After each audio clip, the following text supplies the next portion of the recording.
Welcome to Mental Health Monday check-ins with Jamie Lynn. I am Jamie Lynn. So this week's topic is COVID.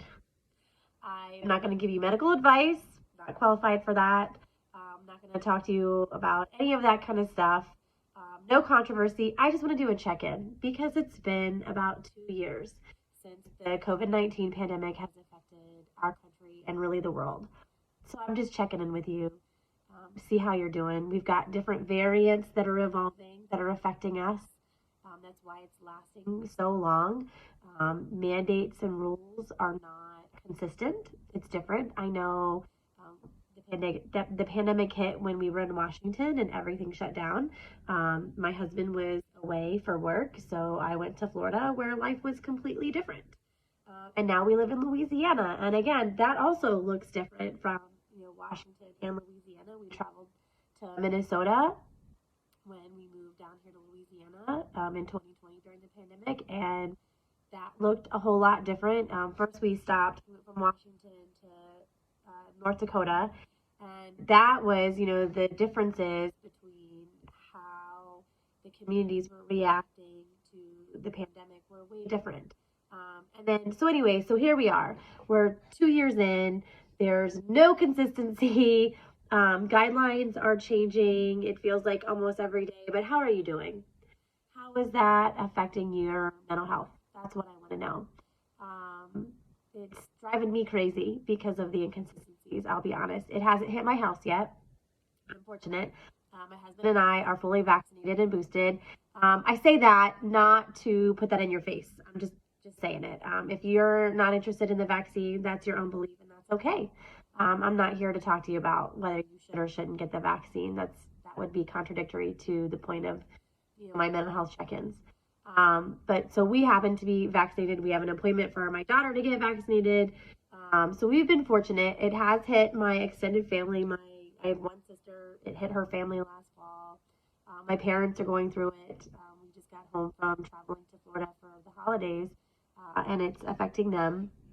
But anyways, so we're crossing our fingers, saying our prayers, doing all the things we can to make the best choices for our household, not to have it. But this new variant, it seems to be rapidly spreading.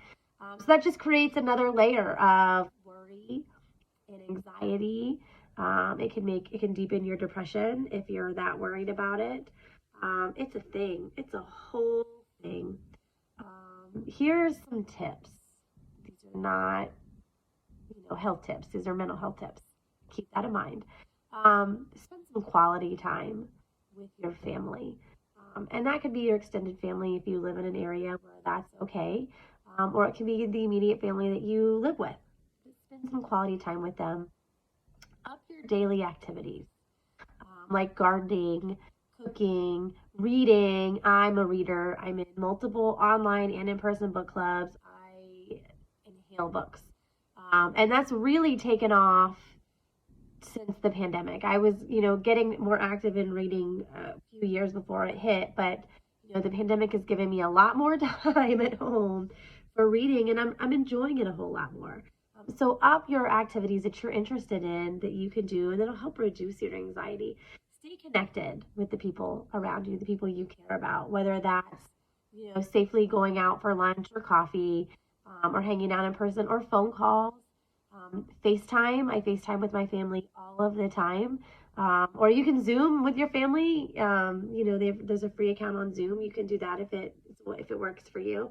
But stay connected with people. Gather when it's safe, but definitely do it. Make time for exercise. I have all this time at home, and I'm not exercising. It's just not fitting in right now. It should. So I feel like I'm the pot calling the kettle black here.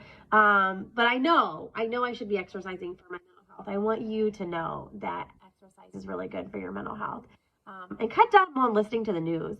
I am very choosy about the news that I read and I listen to. I don't turn it on the television, just because then you get the regional news, and we just don't live in an area long enough that I feel super connected, and really understand everything that's happening in these areas on the news.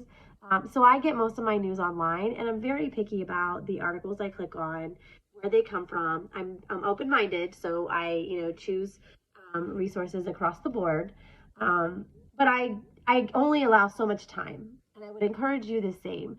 Don't sit and be on the CDC's website all day, every day, reading every single update, unless you're a health professional. If you're a health professional and that's your job, I'm not telling you not to do your job. I'm just saying, for those of us at home who are not in the health profession, it's not healthy to sit and read the news and look at these updates regarding the pandemic constantly. It's just going to bog you down. It's going to create more anxiety and more stress, and it's not going to help you.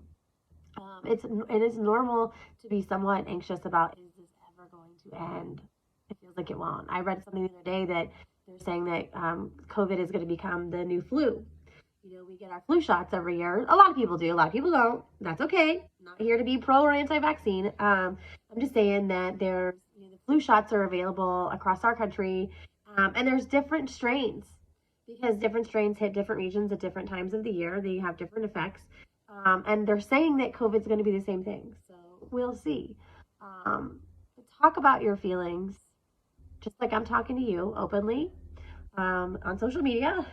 Talk to the people around you. Talk to your friends. Talk to your family if you feel safe to do so, about how you're feeling with the pandemic.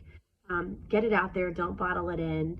And take some time away from the screen and spend some quality time with your people. That's my biggest advice. We're 2 years. I don't see an end. Quality time is kind of becoming a mantra for a lot of people, because that your time it's not guaranteed. So have a great day. That kind of sounds really depressing. I don't mean to go that way. But I hope that you're doing well, and let me know how you're doing with this pandemic. Talk to people, and we'll see you next week.